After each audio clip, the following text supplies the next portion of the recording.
जानों से ज्यादा हम उनका के बुझनी हर एक मंदिरिया रामा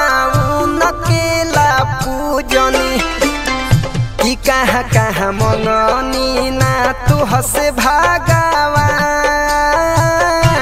हाय रामा दूर तब हमारा से भइल काहे जान हाय रामा दूर तब हमारा से भइल काहे जान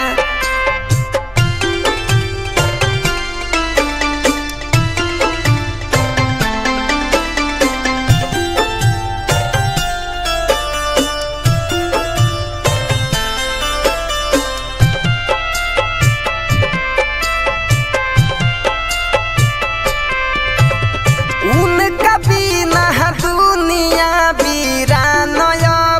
लागे केतनो मानाई मनवा कतही ना लागे उनका बिना दुनिया वीरान लागे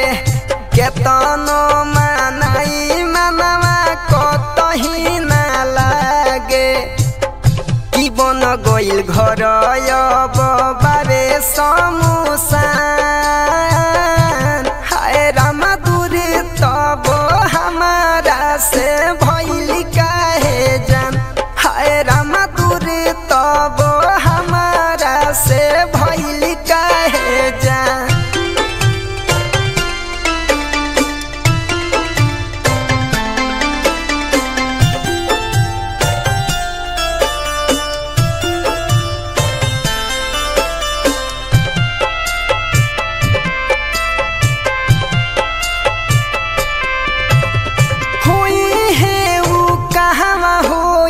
कैसनु न कर हाल हो